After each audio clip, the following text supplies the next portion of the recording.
tout le monde, nous sommes actuellement le 6 novembre, oui, 6 novembre, dimanche 6 novembre, et je vais commencer ce soir une toute nouvelle épreuve non corrigée pour les éditions Hurlevent. C'est une épreuve non corrigée qui semble très prometteuse et que j'attendais avec beaucoup d'impatience, où en fait les filles nous l'ont vendu comme une maison, il me semble que c'est hanté, voilà, un peu dans le style maison anglaise, voilà, avec des esprits, etc. Je sais pas, on va voir, je vais le commencer, je vais voir, il est assez court au final en PDF, donc je crois que ce sera assez vite lu, mais ça a l'air vraiment pas mal, voilà, elle nous avait donné quelques petits mots-clés, ça avait vraiment l'air très chouette. Donc il s'agit de Descendre sur tes mains de Nora Lake, je crois qu'il sort en décembre, du coup j'aurai pas très longtemps à attendre entre ma lecture et la réception du livre, mais je suis plus sûre, je crois qu'il sort en décembre. Donc voilà, ça a l'air très chouette, je vais le commencer assez rapidement, et j'ai hâte de découvrir de quoi ça parle. Petit point lecture, j'ai lu 50 pages, je suis assez fatiguée, du coup j'ai un peu du mal à me concentrer. Je m'endors un peu, mais voilà, du coup je pense que je vais arrêter à 50 pages pour ce soir parce que je le savoure pas, enfin... Oui, je le savoure pas autant que j'aimerais parce que j'adore, franchement j'adore, mais comme je m'endors un petit peu dessus, pas parce que je m'ennuie, mais parce que je suis fatiguée, eh bien je sens que je le savoure pas autant que ce que j'aimerais. Donc là je crois que je vais lire 50 pages, enfin, et m'arrêter là pour ce soir et à mon avis je vais aller dormir. Mais vraiment j'aime beaucoup la plume et j'aime beaucoup l'ambiance que l'autrice, si c'est une fille, mais oui c'est une fille, Nora, on se doute. On connaît encore rien de l'autrice et tout ça, on n'a encore aucune photo ni rien, donc bon, inconnue au bataillon. Bref, j'aime beaucoup l'ambiance qu'elle a installée. On est, je ne sais pas en quelle année, j'imagine qu'on est au XXe siècle, au début du XXe siècle, je sais pas trop. Faudrait que je vois si je trouve l'info quelque part. On suit une jeune fille à la base qui a 12 ans, qui est orpheline et qui évolue dans un établissement, voilà, pour orphelins, donc un orphelinat on va dire. Elle a une amie avec qui elle est très proche, elle s'appelle Alice d'ailleurs, la fille, pas l'amie, donc le personnage principal qu'on suit s'appelle Alice, et donc elle a une amie avec elle est très proche, Lizzie, et voilà, un jour elle va être appelée dans le bureau de la directrice qui va lui annoncer que en fait ils ont appris qui était son père, qu'il est mort depuis un certain temps, mais que du coup, vu que maintenant on sait qui sont ses parents, etc., eh bien, un vieil ami de son père a décidé de la prendre en charge et de devenir son tuteur. Un homme très aisé, voilà, ils viennent je sais plus s'ils ont un titre ou pas. Je sais plus si le papa avait un titre, mais bref, en tout cas c'est des personnes très aisées en Angleterre. Donc elle va quitter Londres et aller vivre chez le docteur Edwards, dans un grand manoir complètement perdu dans la forêt. Un manoir voilà, qui est assez inquiétant. Voilà, il y a pas mal d'ombres et tout qui vont un peu l'angoisser. Elle est assez dépitée parce qu'elle perd son ami, voilà, son ami de toujours.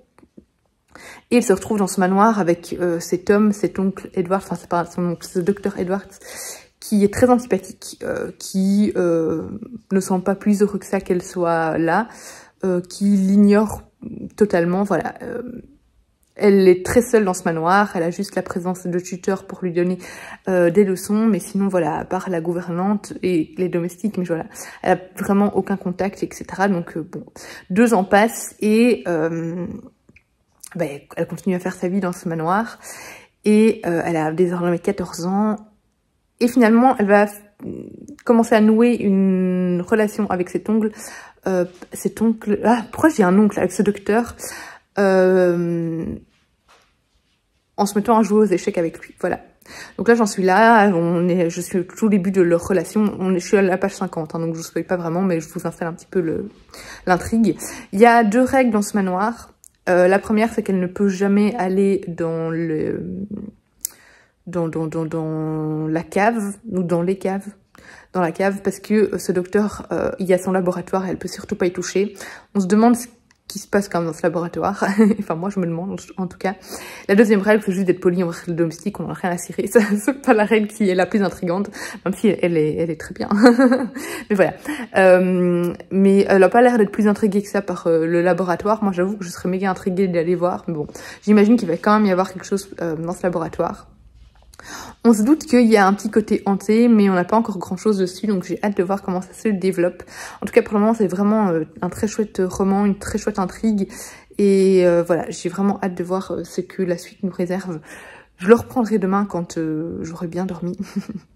Et du coup, je continuerai à vous donner mon avis petit à petit. Je vous ai dit que ça se passait au 20e, mais en fait, je pense que c'est plutôt le 19e, parce qu'à un moment, un des personnages, c'est vrai, avait dit qu'il avait connu Jules Verne. Donc Jules Verne c'est plutôt au 20e, donc à mon avis ça se passe plus à la fin du 20e siècle. Faudrait que je demande aux filles, mais je crois que c'est plus à la fin du 20e siècle. À vérifier. On est lundi 7 novembre maintenant, il est 16h15. Ne regardez pas derrière, c'est toujours en travaux, donc c'est toujours un peu le bordel. J'ai pas pu travailler aujourd'hui, j'avais commencé à travailler mais c'était le bordel parce qu'Enzo était pas bien, je comptais aller chez le médecin avec lui. Le soir finalement j'ai dû aller à midi. Et en gros, j'ai dû poser un congé pour raison impérieuse aujourd'hui pour m'occuper de lui.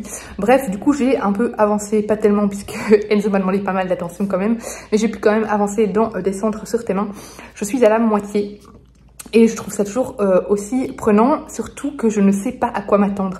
Je suis dans ce roman et je ne sais pas du tout à quoi m'attendre, je sais pas du tout ce qui va se passer, quel genre d'histoire on va se diriger, enfin c'est hyper bizarre, c'est hyper étrange. Je trouve qu'il y a beaucoup de romans qui sont assez attendus. Voilà, quand on lit beaucoup de livres, etc., il y a des scénarios qui se répètent et on sait assez directement, voilà. Il y a en général, il y a de la surprise, mais je veux dire, il y a quand même pas mal de scénarios qui reviennent. Et ici, je suis complètement perdue et je trouve ça génial parce que ça rend le récit super original. On a l'impression qu'il y a des esprits, mais c'est pas sûr. Il y a un truc bizarre qui se passe avec l'oncle, enfin, voilà, un truc un peu malsain. C'est aussi un roman assez très sensuel. Voilà, on explore pas mal, enfin, on n'hésite pas à aller sur la sexualité, etc. D'un personnage ici qui grandit et qui cherche à se découvrir, qui lit des livres un peu osés, on va dire, pour l'époque. Voilà, et on a des choses quand même étranges qui se passent dans la maison. Mais voilà, pour l'instant, c'est pas effrayant. Peut-être qu'il y a eu une scène où j'étais un peu en mode ouh là là là là. Mais voilà, c'est pas hyper angoissant. Mais on se demande quand même qu'est-ce qui se passe là-dedans, qu'est-ce qui va... Voilà, c'est un peu bizarre. On a quelques petits fragments qui se glissent en plus dedans d'une histoire dans le passé. Et je me demande trop où est-ce qu'on va nous emmener. Et du coup, je trouve ça tellement intriguant. Et j'ai juste envie de continuer. Donc là, il est à la sieste, donc je vais pas continuer maintenant. Parce que vraiment, je suis confuse. J'adore. Et je veux juste savoir ce qui va arriver. Et quel va être le dénouement de cette histoire. Donc voilà, je suis à la moitié. Et j'ai hâte de savoir ce qui va arriver ensuite. Donc c'est parti. L'histoire, je viens de finir Descendre sur tes mains. C'est ça, bref, le livre. C'était vraiment dingue, vraiment inattendu au niveau de l'intrigue. Alors, passé la moitié, je commençais à voir petit à petit vers quoi on se dirigeait quand même. La fin, je m'y attendais, mais voilà, l'histoire m'a vraiment complètement surprise. J'ai adoré cette ambiance malsaine, lourde, créée par le manoir. Il y a énormément de solitude qui se dégage de ce roman, énormément de vice. Voilà, c'est vraiment un manoir qui a une présence extrêmement sombre et qui s'immisce petit à petit dans ses habitants et qui comme s'il prenait possession d'eux en fait. Et il se dégage finalement une aura de péché. Voilà, on a par exemple le personnage donc le personnage principal qui commence à partir un peu vers le vice, vers la luxure, alors qu'elle est complètement à l'opposé de ça au départ. Elle est très religieuse à la base et elle s'en éloigne petit à petit. Voilà, et on a cet homme qui vit au manoir il dégage une aura extrêmement dangereuse également. On sait qu'on doit se méfier de lui, il a en plus une tête, la moitié de son visage caché par un masque, donc ça crée encore plus du mystère autour de lui. Et il y a énormément de secrets qui pèsent sur ce manoir. On sent qu'il se passe des choses très sombres, mais on ne sait pas quoi. Et j'ai vraiment beaucoup aimé cette histoire. J'ai trouvé extrêmement bien écrite. Il y a beaucoup de scènes de fesses pour ceux que ça dérange, mais personnellement, je trouve qu'elle crée justement cette ambiance malsaine qu'on cherche à instaurer. Vraiment, j'ai beaucoup aimé. J'ai adoré la fin et j'ai trouvé que c'était super bien écrit. C'est pas mon préféré des 3 pour le moment dans les 3 que j'ai pu lire du coup des éditions Hurlevent. Il n'a pas encore détrôné les 2 autres, mais j'ai quand même vraiment adoré. Et j'ai hâte de voir la version finale, du coup la version définitive. Mais vraiment, j'ai trouvé ça excellent. Et surtout, comme je vous dis, c'était très inattendu. Et du coup, j'ai encore plus accroché grâce à ça. Vraiment un très chouette roman que je conseille fortement. Parfait pour les périodes froides. Voilà. Là, il va sortir en hiver. Et bien, je trouve qu'il est très bien pour l'hiver. Voilà, parce qu'il y a vraiment une ambiance assez froide également. Donc voilà, je vous le conseille vraiment et j'ai hâte de l'avoir entre les mains pour vous le montrer. Hello, nous sommes le 15 décembre et j'ai reçu un colis. Alors c'était un colis dans un colis comme d'habitude, hein, avec les éditions Hurlevent. J'ai déjà ouvert la première caisse, j'ai préouvert la deuxième. Comme ça, on fait le moins de bruit possible et on regarde ça ensemble. Ouh. Oh, j'ai trop hâte, j'ai trop hâte. Bon, on va l'ouvrir. Alors, on commence avec le petit thé qui est un thé vert géranium violette. C'est un incontournable, il s'appelle C'est sympathique. C'est un incontournable dans les box des éditions Hurlevent, voilà, les box des voix. Elle nous envoie toujours un petit thé. Ensuite, nous avons Miko qui essaye de manger le thé. Nous avons ici un parchemin. Hop, je vais essayer de ne pas défaire le nœud parce que j'aimerais bien refaire un réel après. Hop. Ah, il est trop serré. Bon. Je vais le défaire. Je le referai, hein, qu'est-ce que vous voulez. Hop, nous avons un parchemin. Waouh. Avec une violette, il faudra lire le livre pour comprendre. Mais voilà, oh, c'est trop beau. Je suis ultra fan. Trop beau. Franchement, Sarah, elle pense toujours à tout. Je vois des pièces d'échecs, c'est évidemment un incontournable. Non, il va falloir les ciseaux. Ça, les pièces d'échecs, c'était un incontournable de cette vidéo. Non, ça ne ça vient. Non, ça ne ça. Oh, mais il n'y a pas que des pièces d'échecs. Est-ce que je te dérange? Non, parce que moi, tu me déranges. Allez. Donc, nous avons... Waouh. Waouh. Nous, tu vas faire tout tomber. Ça ne ça, bouge-toi. Allez. Hop, hop, hop. Allez, couche-toi. C'est ça? Couche-y. Couche. Donc, nous avons 2 pièces d'échecs. Bon, ça, il n'y a pas de surprise. Vous voyez bien que c'est des pièces d'échecs qui sont en couverture de ce livre. Donc, voilà, les échecs ont un grand rôle dans ce roman. Mais alors là, regardez-moi ça. Sérieux? Oh, mais c'est dingue. Je suis ultra fan, quoi. Donc, c'est une vieille... horloge, vraiment très vintage. J'imagine que Sarah a dû la chiner sur une brocante. Super beau, super beau. Je suis toujours époustouflée. Elles arrivent à chaque fois à se dépasser d'un colis à l'autre, c'est incroyable. Je vois le livre tout en bas. Je regarde s'il n'y a pas d'autres petits trucs perdus. Hop.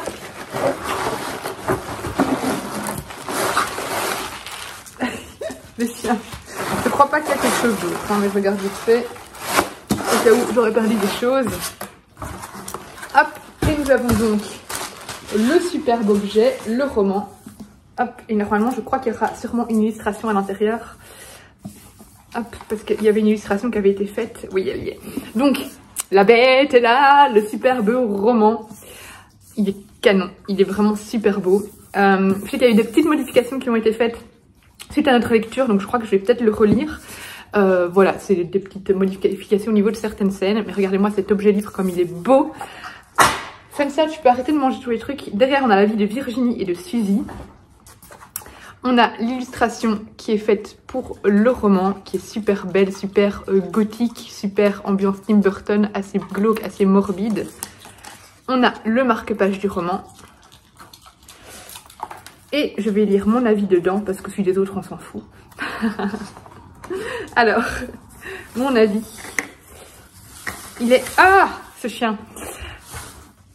L'intrigue brille par son originalité et surprend le lecteur en l'installant dans le doute tout au long de l'histoire. C'est un récit provoquant qui transpire le vice et la luxure avec beaucoup de scènes très sensuelles. J'ai adoré son roman et son aura dangereuse. Voilà. Oh, je suis trop contente. Je suis trop contente. Une petite playlist de lecture dedans et il est dédicacé. Hop. Ah non, voilà. Je vous encourage vraiment à aller découvrir ce roman si vous aimez vraiment les ambiances gothiques et les romans qui se passent dans un manoir assez effrayant. Sensa voudrait bien le lire aussi. Si Sensa veut bien le lire, ça veut dire que vraiment c'est un très bon livre parce que Sensa est un chien très difficile. Hein, Sensa? Très difficile. Donc voilà, je vous encourage, accompagné de mes bêtes, à lire ce roman. Et moi, je vous fais un gros bisou et je vous dis à bientôt pour une prochaine vidéo.